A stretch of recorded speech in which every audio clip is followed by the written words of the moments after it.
आप सभी का अपने YouTube चैनल के करंट अफेयर्स प्रोग्राम में एक बार फिर से स्वागत है। पिछले सप्ताह आपका करंट अफेयर्स प्रोग्राम नहीं मिल पाया था, लेकिन अब ये निरंतर जारी रहेगा।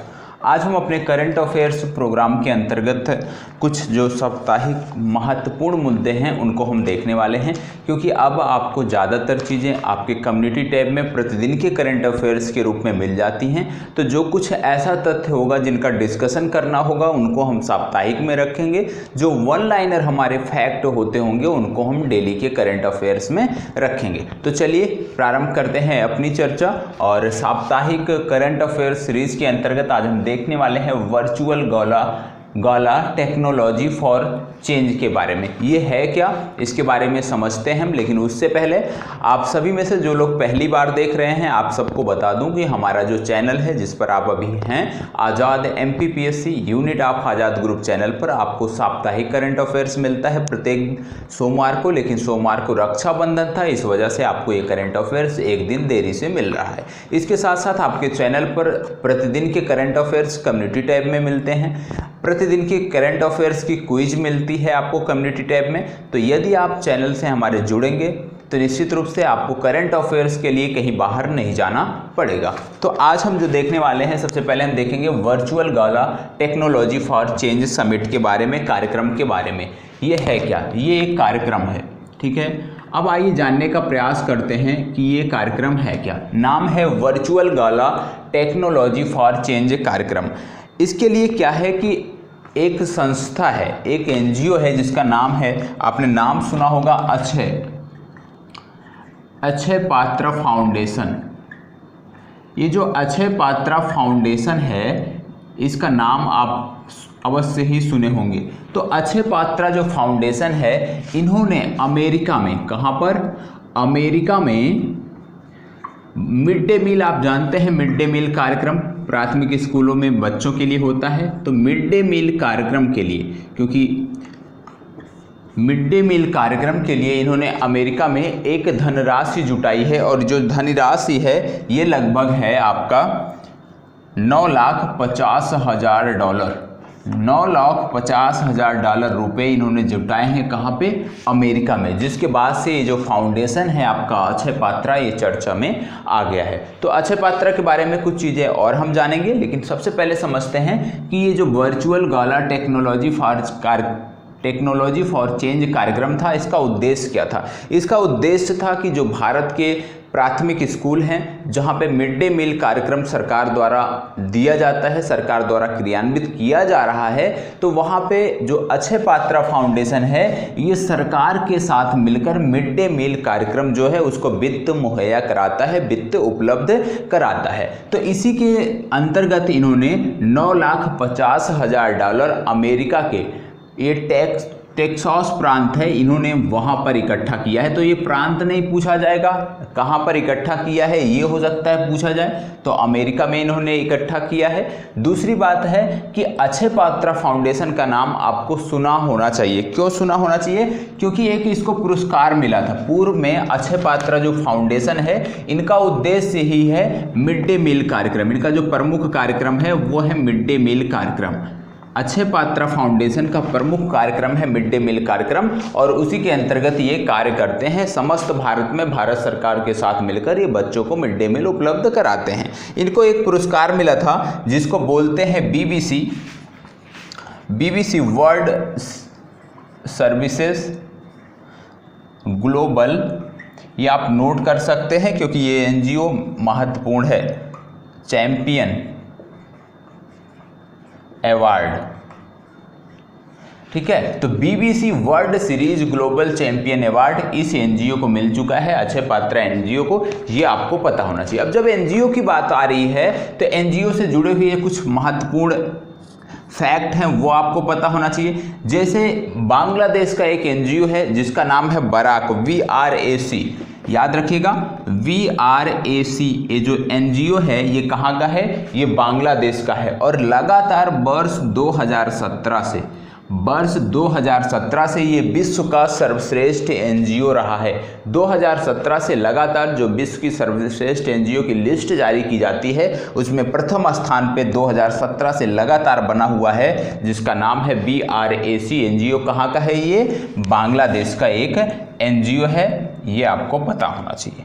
ठीक है, अब बांग्लादेश का एनजीओ है तो बांग्लादेश के बारे में तुरंत कुछ चीज़ें आपको पता होना चाहिए।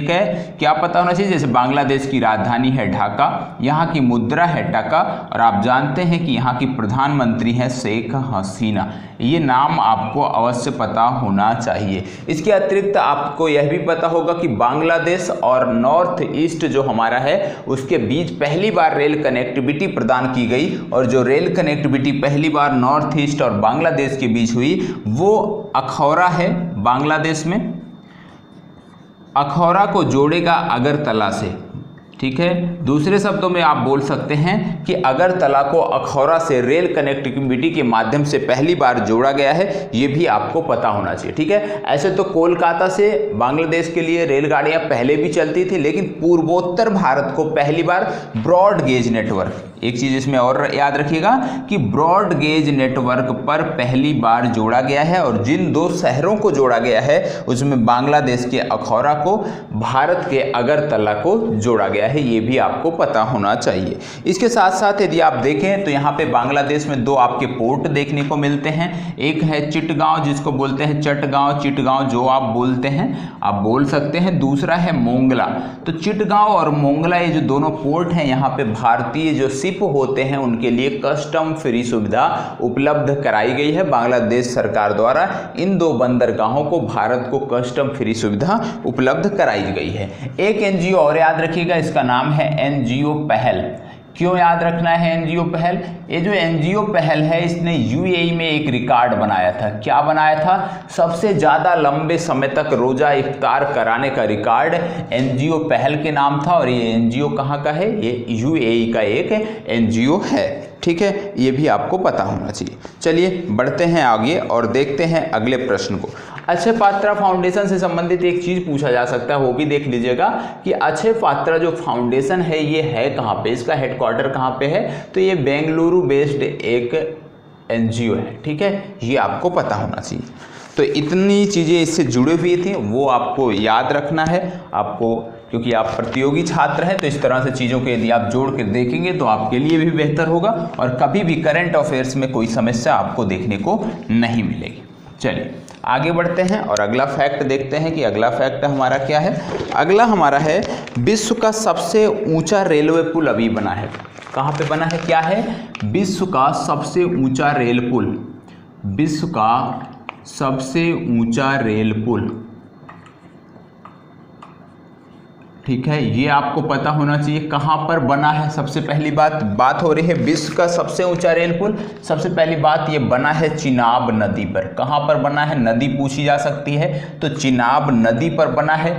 बात करें तो रियासी एक स्थान है जम्मू कश्मीर में, रियासी में बना है, ये है जम्मू कश्मीर में। ठीक है, तो विश्व का जो सबसे ऊंचा रेल पुल है वो किस नदी पर बन रहा है? चिनाब नदी पर। कहाँ पर बन रहा है? रियासी, और रियासी कहाँ पर है? जम्मू कश्मीर में है। ये चीज़ें आपको पता होनी चाहिए, और शायद समाचार पत्रों में आपने इसको देखा भी होगा, सुना भी होगा, समझा भी होगा। लेकिन अब कुछ चीज़ें और हैं जो आपको पता होना चाहिए। क्या? जैसे कुछ पुल और चर्चा में रहे हैं।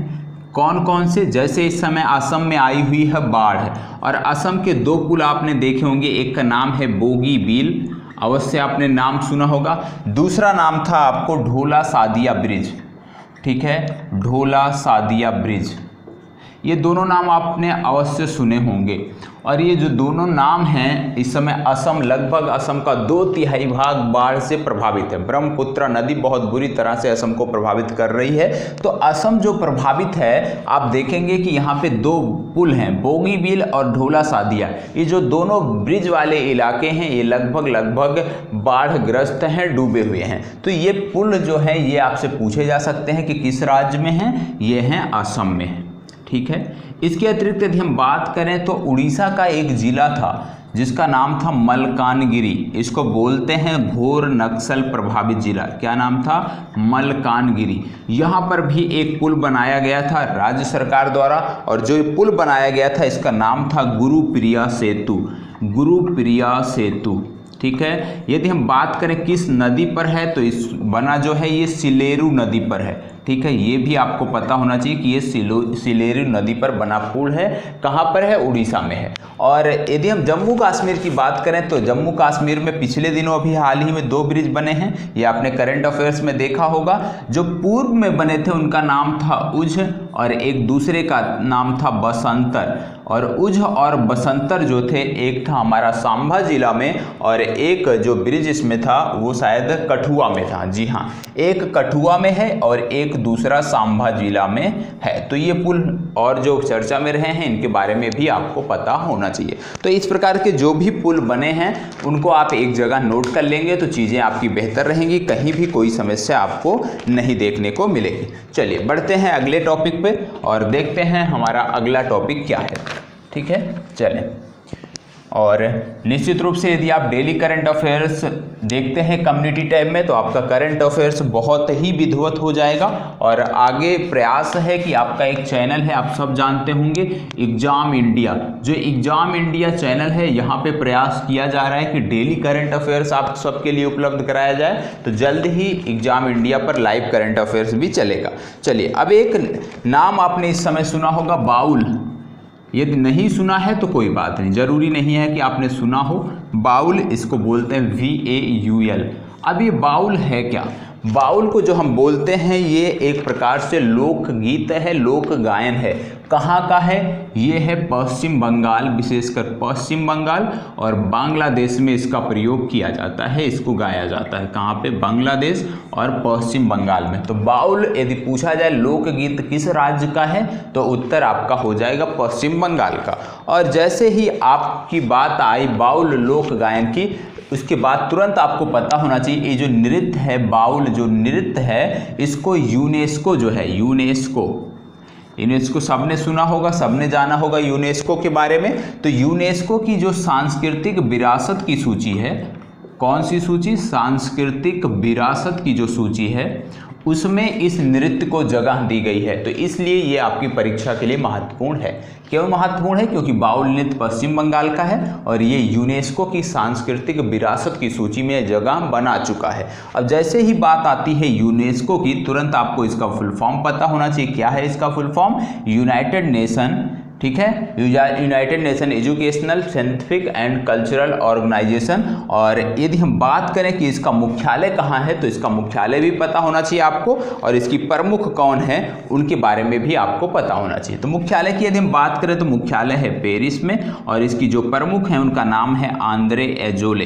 तो ये दोनों चीज़ें आपको अवश्य पता होनी चाहिए। और जैसे ही बात आई एक नृत्य की, एक लोकगीत की, तो भारत में बहुत सारे लोकगीत प्रचलन में हैं, जिनमें से कुछ के नाम मैं आपको बता देता हूं, उनको आपको नोट करना है। जैसे पहला नाम यदि आपने देखा होगा बिहू। बिहू जो लोक नृत्य है ये कहाँ का है? असम का है। इसके बारे में आपको पता होना चाहिए, ठीक है। इसके बाद यदि हम बात करें तो इसी में आता है टोकरी गीत। देख लीजिएगा नाम, टोकरी गीत। बिहू आपने देख लिया असम का, टोकरी गीत हो गया। इसके बाद कामरूप, कामरूप आप देख लीजिएगा। टोकरी गीत, कामरूप और बिहू ये तीनों कहाँ के हैं? ये तीनों असम के हैं। और असम के लोकगीतों की चर्चा मैं क्यों कर रहा हूँ? क्योंकि असम लगातार चर्चा में है, बिहार लगातार चर्चा में। क्यों? क्योंकि बाढ़ प्रभावित है, लगभग 2/3 इलाका बाढ़ प्रभावित है, इस वजह से असम चर्चा में है। तो असम से संबंधित जो भी फैक्ट है वो आपकी परीक्षा में पूछे जा सकते हैं और आपको उसके लिए तैयार रहना होगा। इसके बाद यदि हम बात करें, इसमें एक और नोट कर लीजिएगा, गोलपरिया। गोलपरिया जो संगीत है ये भी यहीं का है, असम का है, ये आपको पता होना चाहिए, ठीक है। एक और नोट कर सकते हैं आप, अभंग।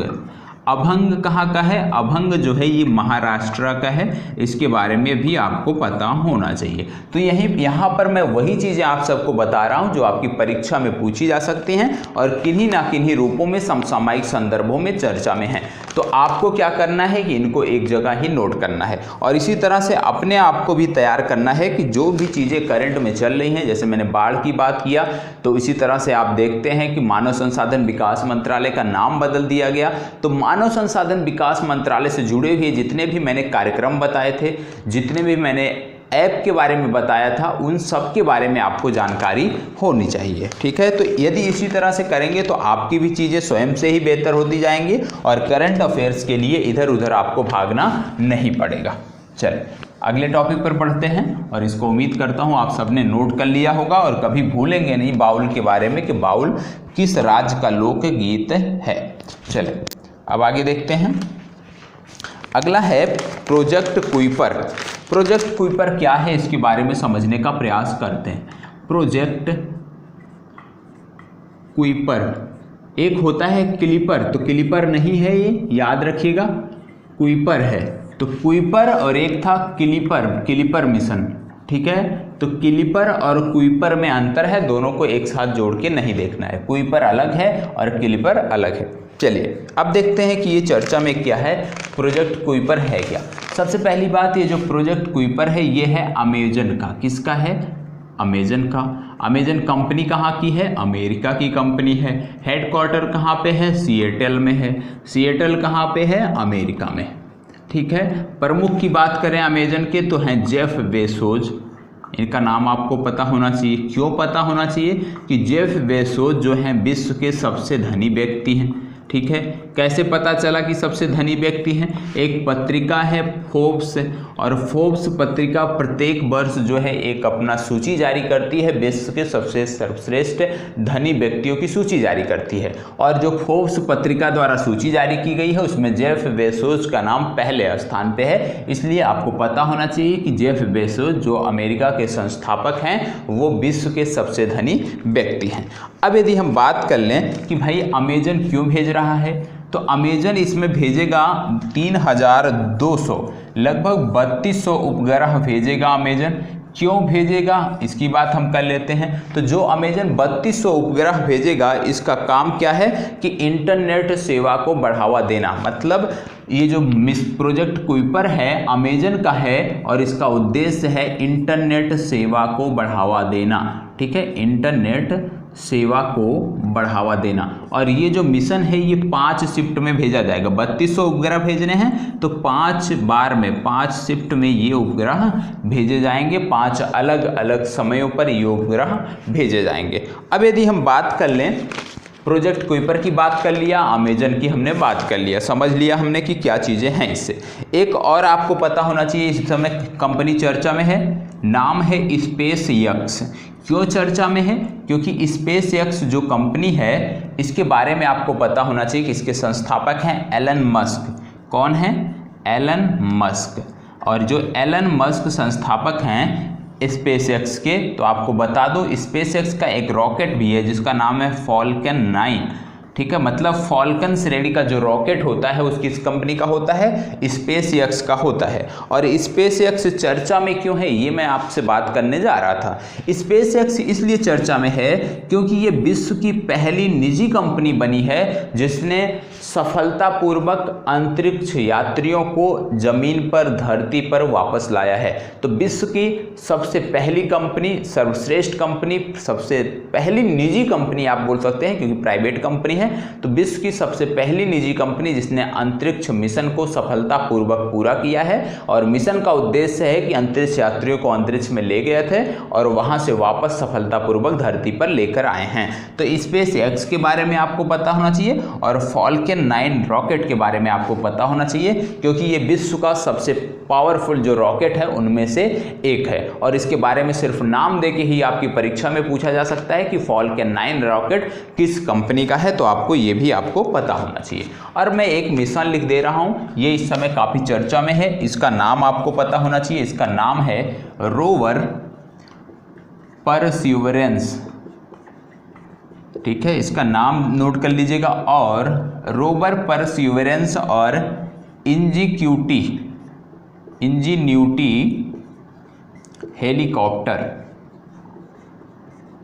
ये आप नोट कर लीजिएगा। रोवर, परसिवरेंस और इंजीन्यूटी हेलीकॉप्टर, ये जो हेलीकॉप्टर है इसको नासा भेज रहा है। कहाँ पर भेज रहा है?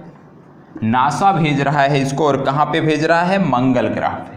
ठीक है, तो आपसे परीक्षा में पूछा जा सकता है कि अभी हाल ही में नासा ने किस हेलीकॉप्टर को मंगल ग्रह पर भेजा है, तो उसका नाम है रोवर, परसिवरेंस और इंजीन्यूटी हेलीकॉप्टर। इसके बारे में भी आपको पता होना चाहिए। और नासा की जैसे बात आती है तो इसका तुरंत आपको फुल फॉर्म पता होना चाहिए। ठीक है, फुल फॉर्म के साथ इसका हेडक्वार्टर कहाँ है ये भी आपको जानकारी होना चाहिए। और जो नासा के प्रमुख मिशन हैं उनके बारे में भी आपको जानकारी होनी चाहिए। और यदि आप हमसे लगातार जुड़े हुए हैं तो इन चीज़ों के बारे में आपको विधिवत जानकारी होगी, कहीं भी कोई समस्या देखने को नहीं मिलेगी। चले बढ़ते हैं अपने तीसरे टॉपिक पे, देखते हैं कि आज का हमारा तीसरा टॉपिक क्या है। ठीक है, और उम्मीद करता हूँ कि बहुत आसानी से चीज़ों को बता रहा हूँ, बहुत आराम से बता रहा हूँ, तो कहीं भी कोई समस्या आपको देखने को नहीं मिलती होगी। चलिए बढ़ते हैं आगे और देखेंगे अगला टॉपिक हमारा क्या है। अगला टॉपिक है ब्लैक रॉक। एक वर्ड आपने सुना होगा, ब्लैक रॉक। ये जो ब्लैक रॉक है इन दिनों चर्चा में है। सबसे पहली बात, ये ब्लैक रॉक है क्या? ब्लैक रॉक जो है ये एक एंड्रॉयड मॉलवेयर है। क्या है? एंड्रॉयड मॉलवेयर, एक एंड्रॉयड मॉलवेयर है। और जो एंड्रॉयड मॉलवेयर है ये क्या कर रहा है? जो बैंकिंग सिस्टम है हमारा, जो बैंकिंग सिस्टम है उनके गुप्त जानकारियों को चुरा रहा है। मतलब बैंकिंग सिस्टम से जुड़ी हुई जानकारियों को चुराता है। ब्लैक रॉक नामक एक एंड्रॉयड मॉलवेयर है, ये आपको पता होना चाहिए। अब जैसे ही बात आती है बैंकिंग की तो आपको एक समिति याद आनी चाहिए। क्या? बीजी कन्नन समिति। बीजी कन्नन जो समिति थी ये एटीएम शुल्कों की समीक्षा के लिए गठित की गई थी। ये आपको पता होना चाहिए कि बीजी कन्नन समिति का गठन क्यों किया गया था? एटीएम शुल्कों की समीक्षा के लिए इसका गठन किया गया था। चलिए आगे बढ़ लेते हैं हम। बात यहाँ पे हो रही है हैकिंग की, मालवेयर की, तो आपको एक संस्था पता होना चाहिए, GRU। ये भी इन दिनों चर्चा में है। और GRU क्या है? GRU जो है एक देश है रसिया। ठीक है, रसिया की जो सैन्य टुकड़ी है, जो रसिया की जो सेना है उसकी जो खुफिया ब्रांच होती है उसको बोलते हैं GRU। तो गुरु यदि हम बोलें GRU किसकी खुफिया एजेंसी है? रसियन सेना की, रसियन की सैन्य खुफिया एजेंसी है गुरु। और इसको हाल ही में प्रतिबंधित कर दिया है। किसने? यूरोपीय यूनियन ने प्रतिबंधित कर दिया है। क्यों किया है?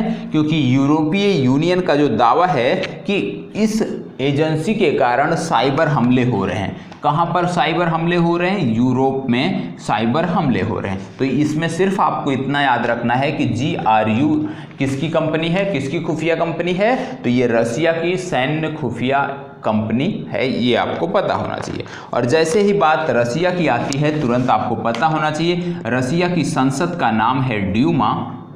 और रसियन में जो मुद्रा चलती है उसको बोलते हैं हम रूबल। यहाँ की राजधानी है मास्को।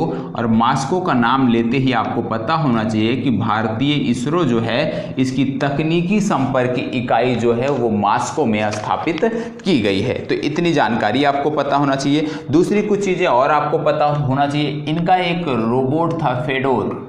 फेडोर जो रोबोट था ये रोबोट अंतरिक्ष में गया था और 10 दिनों तक अंतरिक्ष स्टेशन में रहा था। तो आपसे पूछा जा सकता है फेडोर रोबोट जो है किस देश का है? तो हो गया इसका उत्तर रसिया। इसके बाद यहाँ पे एक मिसाइल है जिसको बोलते हैं अवांगार्ड, हाइपरसोनिक मिसाइल है अवांगार्ड। तो याद रखिएगा अवांगार्ड किस देश की हाइपरसोनिक मिसाइल है? ये रसिया की हाइपरसोनिक मिसाइल है। इसके अतिरिक्त रोजनेफ्ट एक कंपनी है, रोजनेफ्ट नामक एक तेल कंपनी है, रसिया की है। कैस्पर स्काई आप प्रयोग करते होंगे, कैस्पर स्काई एंटीवायरस, ये कहाँ का है? रसिया का है। इसके बाद अल्माज आंटी एक हथियारों की कंपनी है, ये भी आपको पता होना चाहिए। विश्व की सर्वश्रेष्ठ जो 10 सबसे ज़्यादा हथियार बेचने वाली कंपनियां हैं उसमें अल्माज आंटी का भी नाम आता है, और अल्माज एंटी जो कंपनी है ये भी रसिया की हथियार निर्माता कंपनी है। तो हमने रसिया की एक एंटीवायरस कंपनी को जाना कैस्पर स्काई, हमने रोजनेफ्ट नामक एक तेल कंपनी को जाना, और हमने देखा अल्माज आंटी के बारे में। तो इस तरह से चीज़ों आपको पढ़ना है, आपको समझना है। इसके अतिरिक्त यहीं पे आपको देख लेना है कुछ चीज़ें और, जैसे इस समय एक कॉन्सेप्ट आया है 5I, और ये जो 5I का कॉन्सेप्ट है और ये आया है हिंद महासागर और प्रशांत महासागर के क्षेत्र में चीन की गतिविधियों को निगरानी करने के लिए 5I का कॉन्सेप्ट आया है। और जो 5I का कॉन्सेप्ट है इसमें सिर्फ महत्वपूर्ण क्या है कि 5I के अंतर्गत देश कौन कौन से हैं। तो 5I के अंतर्गत जो देश हैं सबसे पहले आता है कनाडा, दूसरा आपका आता है अमेरिका, तीसरा आपका आता है न्यूजीलैंड, और चौथा आता है ब्रिटेन और ऑस्ट्रेलिया। तो कौन कौन से हो गए? सबसे पहले न्यूजीलैंड, दूसरा हो गया ऑस्ट्रेलिया, तीसरा हो गया कनाडा, चौथा हो गया ब्रिटेन, और पांचवा हो गया USA, और टोटल 5 ही हैं। तो 5 देश ये आपके हो गए। इन 5 देशों को बोला जाता है 5I, हिंद महासागर और प्रशांत महासागर क्षेत्र में चीन की गतिविधियों की निगरानी के लिए इनका गठन किया गया है। अब एक नाम आपने इसी संदर्भ में एक आपने नाम सुना होगा, इसका नाम है पोसाइडन।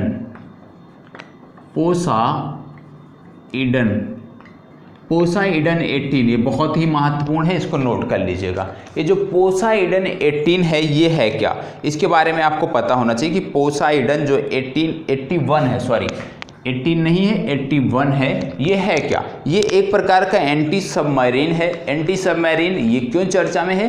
क्योंकि वर्तमान समय में जो चीन की पनडुब्बियां हिंद महासागर क्षेत्र में अतिक्रमण कर रही हैं उन पर निगरानी करने के लिए ये अमेरिका का एक वाहन है, एक विमान है, इसके बारे में आपको पता होना चाहिए। तो आपको पता होना चाहिए पोसाइडन जो है 81 अमेरिका का एक कह सकते हैं विमान है, और इसका काम क्या है कि पनडुब्बियों को खोज निकालने का इसका काम है। ठीक है, तो एंटी सबमरीन है, एंटी सबमरीन विमान है, इसके बारे में आपको पता होना चाहिए। दूसरी बात आती है, एक चीज़ और आपको पता होना चाहिए। अभी आपने एक नाम सुना होगा, आप नोट कर लीजिए, नोट करना चाहते हैं।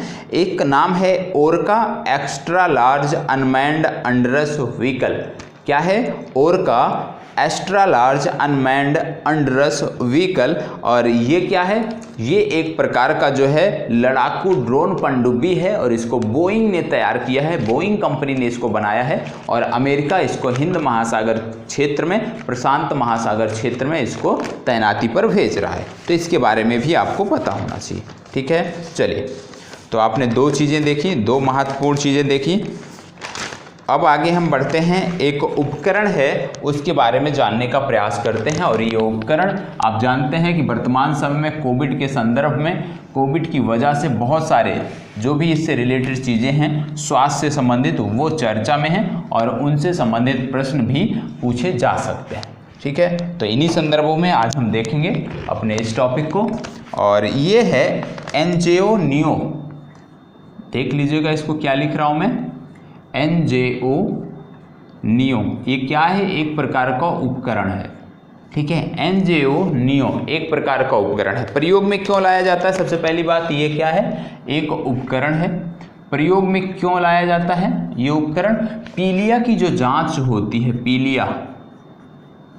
पीलिया की जांच होती है उसके लिए प्रयोग में लाया जाता है, विशेषकर नवजात शिशुओं के लिए या बच्चों के लिए। ठीक है, नवजात शिशुओं, ये बच्चों के लिए पीलिया का जांच करने का एक उपकरण है, और ये मतलब इसमें दर्द नहीं होता है। ठीक है, बिना दर्द के इस उपकरण के माध्यम से आप पीलिया की जांच कर सकते हैं। अब बात करते हैं पीलिया की जांच कैसे होती है। तो इसमें एक होता है बिलीरुबिन।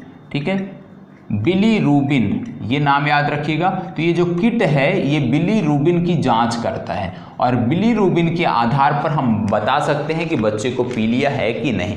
तो याद रखना है क्या, एनजीओ नियो जो उपकरण है वो क्या करता है, बिलीरुबिन की जांच करता है और बिलीरुबिन से आप अनुमान लगा सकते हैं कि बच्चे को पीलिया है या नहीं। तो याद रखना है बिलीरुबिन और एनजीओ नियो के बारे में आपको पता होना चाहिए। ठीक है, अब यहीं पे एक चीज और याद रखिएगा, अभी हाल ही में चर्चा में थी, इसका नाम है एक्यूट, इसको जरूर नोट कर लीजिएगा, एक्यूट रेस्पिरेटरी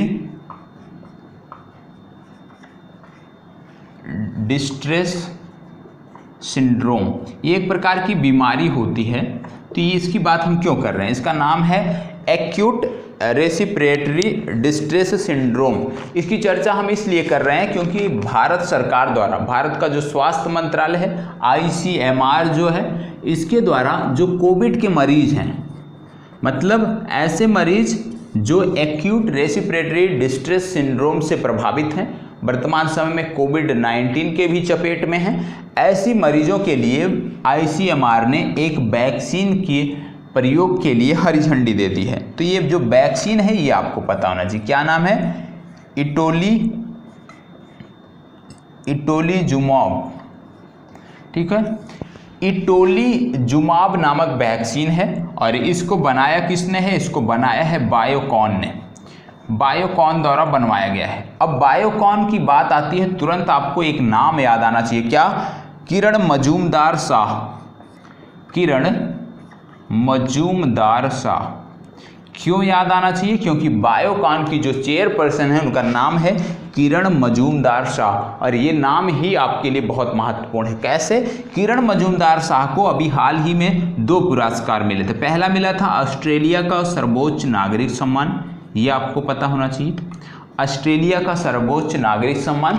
दूसरा आजीवन उपलब्धि पुरस्कार भी मिला था और जो आजीवन उपलब्धि पुरस्कार मिला था वो था Indian council of medical research, ICMR का आजीवन उपलब्धि पुरस्कार भी मिल चुका है किरण मजूमदार शाह को और ऑस्ट्रेलिया का सर्वोच्च नागरिक सम्मान भी इनको मिल चुका है। तो ये जो नाम है ना, ये अपने आप में ही महत्वपूर्ण है, इसके बारे में आपको पता होना चाहिए। तो आपको इसमें 2 चीज़ नोट करना है, क्या, एनजीओ नियो क्या है, एक उपकरण है जिससे पीलिया की जाँच होती है। पीलिया की जाँच कैसे होती है, बिलीरुबिन की ये जांच करता है जो किट है और बिलीरुबिन के आधार पर पीलिया का पता लगाया जाता है। किसके लिए होता है, नवजात बच्चों के लिए होता है, जिससे उनको दर्द का सामना ना करना पड़े। इसके बाद आपने देखा एक्यूट रेस्पिरेटरी डिस्ट्रेस सिंड्रोम, इससे प्रभावित जो कोविड-19 के मरीज हैं, मतलब पहले से इस बीमारी से प्रभावित थे, अब कोविड से चपेट में आ गए हैं, तो उसके लिए एक इंजेक्शन की छूट दिया है ICMR ने। इसका नाम है इटोलीजुमॉब।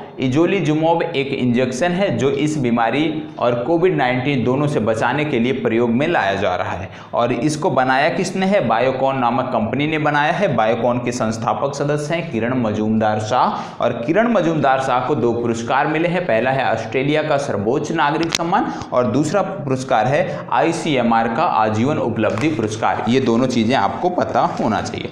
चलिए अब आगे हम बात करने वाले हैं, जैसे मैं आपको अक्सर बताता हूं कि आपकी परीक्षा में किस प्रकार से राष्ट्रीय उद्यान और वन्य जीव अभ्यारण्य पूछे जाते हैं, तो उन्हीं के संदर्भ में कुछ चीज़ें आपको देखनी है, कुछ चीज़ों के बारे में आपको पता होना चाहिए। जैसे यदि हम बात करें कि हमारी परीक्षा में कौन से वन्य जीव अभ्यारण्य या राष्ट्रीय उद्यान पूछे जाते हैं, तो आपकी जानकारी के लिए बता दूं कि आपकी परीक्षा में वही राष्ट्रीय उद्यान पूछे जाते हैं, वन्य जीव अभ्यारण्य, जो किन्हीं ना किन्हीं संदर्भों में पूरे वर्ष भर चर्चा में रहते हैं। जैसे वर्तमान समय में आपको 3 में से कोई ना कोई पूछा जा सकता है। पहला है डंपा रिजर्व, क्यों है पूछा जा सकता है, अभी हम देख लेंगे। तो डंपा रिजर्व हो गया। दूसरा नाम आता है बक्सा रिजर्व, बक्सा रिजर्व। और जो तीसरा नाम आता है, ये तो आप सुना होगा, पलामू, पलामू रिजर्व। रिजर्व का मतलब टाइगर रिजर्व। तो ये तीनों इस समय चर्चा में है। क्यों है, तीनों सबसे पहले अलग अलग स्थानों पे हैं। पलामू ये आपका है झारखंड में, डंपा आपका है मिजोरम में, ठीक है, पलामू हो गया झारखंड, डंपा हो गया मिजोरम और बक्सा हो गया पश्चिम बंगाल में। अब बात आती है ये चर्चा में क्यों है। अभी हाल ही में एक रिपोर्ट प्रकाशित हुई है, बाघों से संबंधित एक रिपोर्ट प्रकाशित हुई है और उस रिपोर्ट का दावा है, उस रिपोर्ट में बताया गया है कि डंपा रिजर्व मिजोरम, बक्सा रिजर्व पश्चिम बंगाल और पलामू रिजर्व झारखंड में अब एक भी बाघ नहीं बचा है। मतलब यहाँ पे जो टाइगर रिजर्व है ये तीनों, इन तीनों टाइगर रिजर्व में बाघों की संख्या शून्य हो गई है। मतलब जो भी बाघ थे उनका शिकार किया जा चुका है। निश्चित रूप से ये निराशाजनक है। तो अब आपको ये तीनों नाम पता होना चाहिए और इनका स्थान पता होना चाहिए, तो आप इससे जुड़े हुए प्रश्नों को कर सकते हैं। और इसी रिपोर्ट में बताया गया है कि भारत का मध्य प्रदेश राज्य है जहां पर सबसे ज़्यादा टाइगर रिजर्व हैं। और यदि हम बात करें कि कौन से टाइगर रिजर्व में सबसे ज़्यादा बाघ हैं, तो ये आता है आपका जिम कॉर्बेट। ठीक है, मतलब जिम कॉर्बेट टाइगर रिजर्व है, सबसे ज़्यादा बाघ यहीं पर हैं। और मध्य प्रदेश राज्यों में मध्य प्रदेश सबसे ऊपर है टाइगर शेरों की कुछ बाघों की कुल संख्या में, और टाइगर रिजर्व में जिम कॉर्बेट सर्वश्रेष्ठ स्थान पे बना हुआ है। यदि हम बात करें कि विश्व टाइगर दिवस अभी हाल ही में मनाया गया था, विश्व बाघ दिवस, विश्व बाघ दिवस कब मनाया जाता है? ये मनाया जाता है 29 जुलाई को। ठीक है, तो ये भी आपको याद रखना है कि 29 जुलाई को विश्व बाघ दिवस मनाया जाता है। और आपको ये भी पता होगा कि एक घोषणा हुई थी जिसको बोलते हैं सेंट पीटर्सबर्ग घोषणा, सेंट पीटर्सबर्ग घोषणा। और इस घोषणा में बताया गया था कि 13 देश ऐसे हैं जिनको 2022 तक बाघों की संख्या को दोगुनी करनी है। तो आपसे यदि पूछा जाए कि किस घोषणा के अंतर्गत बाघों की संख्या को दोगुनी करने का संकल्प लिया गया, तो वो है सेंट पीटर्सबर्ग घोषणा के अंतर्गत बाघों की संख्या को दोगुनी करने का निर्णय लिया गया, लक्ष्य लिया गया। और इसमें कौन से देश हैं? इसमें 13 देश हैं जिनको बाघों की संख्या को दोगुना करना है। तो ये चीज़ें आपको पता होना चाहिए। ठीक है, चलिए बढ़ते हैं आगे और एक नई योजना के बारे में देखते हैं, डिजिटल शिक्षा को बढ़ावा देने वाली योजना के बारे में। और कोविड-19 के समय में इस प्रकार की योजनाएं महत्वपूर्ण हो गई हैं। तो चलिए समझने का प्रयास करते हैं चीज़ों को कि किस प्रकार से हमें इसको देखना है। ये है पढ़ाई तुहार द्वार, मैंने इसको बताया भी था। ठीक है, डेली करंट अफेयर्स में मैंने इसको देखा था, पढ़ाई तुहार द्वार। अब पढ़ाई तुहार द्वार ये योजना है क्या? पढ़ाई तुहार द्वार जो योजना है ये आपके लिए महत्वपूर्ण है और इसको हम देखते हैं। सबसे पहली बात इसमें क्या पूछा जा सकता है कि ये किस राज्य की योजना है? तो ये जो योजना है ये आपकी है छत्तीसगढ़ राज्य की। ठीक है, छत्तीसगढ़ राज्य की, भूपेश बघेल यहाँ के मुख्यमंत्री हैं। तो छत्तीसगढ़ की योजना है। अब ये योजना है क्या? पढ़ाई तुहार द्वार। पढ़ाई तुहार द्वार, जैसे कोविड-19 के समय में शैक्षणिक संस्थान बंद चल रहे हैं, तो बच्चों की ऑनलाइन क्लासेज कैसे हो, बच्चों की शिक्षा कैसे सुचारू रूप से चल सके, उसके लिए छत्तीसगढ़ राज्य सरकार ने पढ़ाई तुहार द्वार नामक योजना को आगे बढ़ाया है। और इस तरह की 2 योजनाएं और भी हैं। एक है राजस्थान सरकार चला रही है जिसका नाम है इस्माइल। ठीक है, इस्माइल योजना कौन चला रहा है? राजस्थान सरकार की योजना है। इसमें भी डिजिटल शिक्षा पर बल दिया गया है। तीसरा है मिशन प्रेरणा ई पाठशाला, मिशन प्रेरणा ई पाठशाला, मिशन प्रेरणा ई पाठशाला। ये क्या है? ये उत्तर प्रदेश राज्य सरकार की योजना है। इसमें भी डिजिटल शिक्षा पर बल दिया जा रहा है। तो 3 योजनाएं ये आपस में मिलती जुलती हैं, तीनों को एक साथ नोट करके आपको याद करना है। पहला पढ़ाई तुहार द्वार छत्तीसगढ़, इस्माइल राजस्थान, और मिशन प्रेरणा ई पाठशाला उत्तर प्रदेश राज्य सरकार की योजना है। उद्देश्य सबका एक ही है, डिजिटल शिक्षा को बढ़ावा देना। चलिए आगे बढ़ते हैं और अगले पॉइंट को देखते हैं कि अगला हमारा क्या है। ठीक है, तो उम्मीद करता हूँ चीज़ें अच्छी लग रही होंगी। 1 सप्ताह बाद मिली हैं तो चीज़ें और बेहतर होनी चाहिए। चलिए अब देख लेते हैं हम अगला। एक ऐप है संजीवनी ऐप। इस समय एक ऐप चर्चा में है, नाम है संजीवनी ऐप। ठीक है, अब ये पता होना चाहिए कि ये ऐप है क्या, किस राज्य का है। इस तरह के बहुत सारे ऐप हैं, तो लगभग एक हमारी video to the point section के अंतर्गत बन चुकी है, जो इम्पोर्टेंट ऐप थे।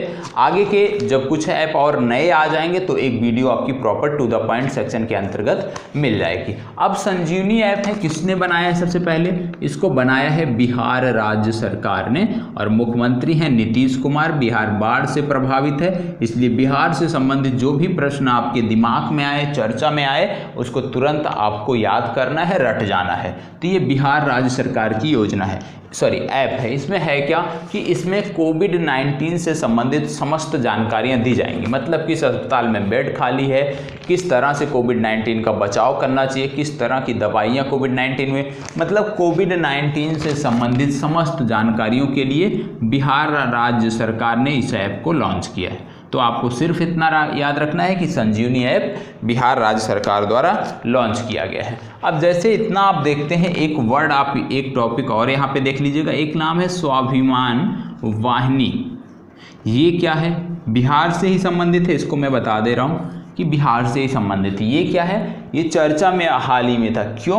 क्योंकि ये जो स्वाभिमान वाहिनी है, ये जनजातीय महिलाओं का पहला पुलिस बल है, पहला पुलिस बटालियन है। स्वाभिमान वाहिनी जनजातीय महिलाओं का, भारत में जनजातीय महिलाओं का यदि कोई बटालियन है, पुलिस बटालियन है, तो वो कहाँ पे है? बिहार में है, और उसका नाम क्या रखा गया है? स्वाभिमान वाहिनी। तो यदि आपसे पूछा जाए कि भारत के किस राज्य में जनजातीय महिलाओं का एक अलग पुलिस बटालियन है, तो उसका उत्तर होगा बिहार। नाम यदि पूछा जाए तो उसका नाम होगा स्वाभिमान वाहिनी। ये आपको पता होना चाहिए, ठीक है। इसके बाद यदि हम देखें तो एक योजना सरकार आगे बढ़ा रही है जिसका नाम है खादी अगरबत्ती आत्मनिर्भर मिशन। खादी अगरबत्ती आत्मनिर्भर मिशन। इसका उद्देश्य है कि जो भी लोग लॉकडाउन में घर गए हैं, जो भी मजदूर घर गए हैं, उनको उनके घर पे ही रोजगार उपलब्ध कराया जा सके। क्योंकि आप जानते हैं भारत देश जो है धार्मिक मान्यताओं वाला देश है। धार्मिक जो यहाँ पे एक प्रकार से कल्चर है वो लगातार बना हुआ है और आगे भी बना रहेगा। ऐसे में जो अगरबत्ती उद्योग है उनका बहुत बड़ा स्कोप है। तो सरकार का प्रयास है कि खादी अगरबत्ती आत्मनिर्भर मिशन के अंतर्गत जो प्रवासी मजदूर हैं, जो वापस गए हैं, बेरोजगार हुए हैं, उनको अगरबत्ती निर्माण से जोड़कर आत्मनिर्भर बनाने का उद्देश्य सरकार का है। और उसके लिए सरकार ने खादी अगरबत्ती आत्मनिर्भर नामक योजना को आगे बढ़ाया है, ठीक है। चलिए आगे देख लेते हैं। और एक चीज़ यहीं पे और नोट कर लीजिएगा, मैं अभी बांग्लादेश की चर्चा हुई थी तो मैं बताना भूल गया था कि बांग्लादेश को अभी हाल ही में भारत सरकार ने 10 रेल इंजन प्रदान किए हैं। 10 रेल इंजन भेंट किया है किसको? बांग्लादेश को। किसने किया है? भारत सरकार ने किया है, ये भी आपको पता होना चाहिए। चलिए आगे बढ़ते हैं। और अब ये जो टॉपिक है ये आपके लिए बहुत ही महत्वपूर्ण है, ठीक है। तो इसमें कोई कमी मत करिएगा, इसको आपको पता होना चाहिए। एक नाम आपने इस समय सुना होगा, नाम है अर्चना सोरेंग। हैं कहाँ की? ये उड़ीसा की हैं, ठीक है। सोरेंग ये हैं कहाँ की? उड़ीसा की हैं। तो इनके बारे में क्या चीज़ें आपको पता होना चाहिए अर्चना सोरेंग के बारे में? सबसे पहले यूनाइटेड नेशन एक संस्था है, आप सब जानते हैं, वैश्विक संस्था है। तो यूनाइटेड नेशन द्वारा जो है इनको एक टीम में जोड़ा गया है। अब आइए बात कर लेते हैं। यूनाइटेड नेशन जो संस्था है पर्यावरण के लिए भी कार्य करती है, जलवायु परिवर्तन तो उसी में आ जाता है, उसके लिए भी कार्य करती है। तो इन्होंने क्या किया है कि यूनाइटेड नेशन ने अर्चना सोरेंग को जलवायु परिवर्तन का, नोट कर लीजिएगा, अर्चना सोरेंग को जलवायु परिवर्तन के लिए जो इनकी टीम है युवा सदस्य के रूप में, युवा सलाहकार के रूप में जोड़ा है। यूनाइटेड नेशन ने अर्चना सोरेंग को जलवायु परिवर्तन के लिए जो युवा संगठन है उसमें सलाहकार के रूप में जोड़ा है। तो आपको पता होना चाहिए अर्चना सोरेंग को यूनाइटेड नेशन के जलवायु परिवर्तन की जो युवा टीम है उसमें सलाहकार के रूप में जोड़ा गया है।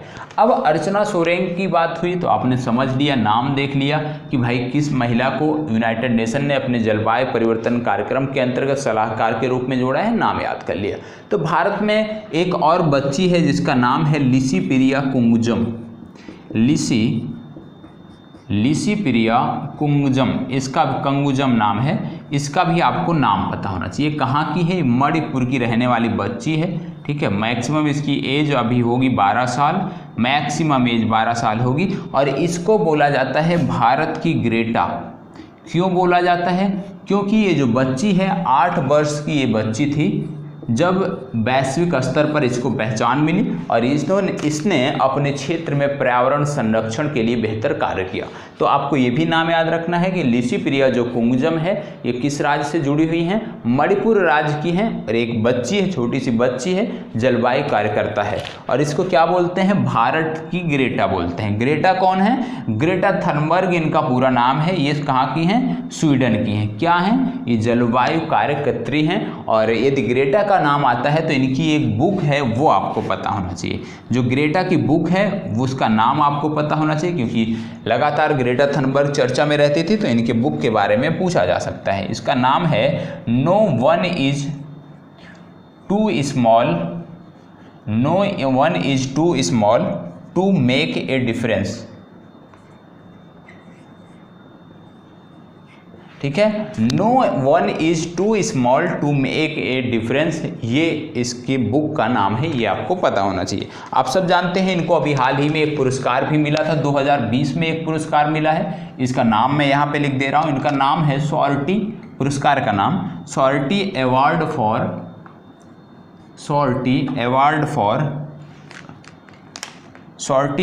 For best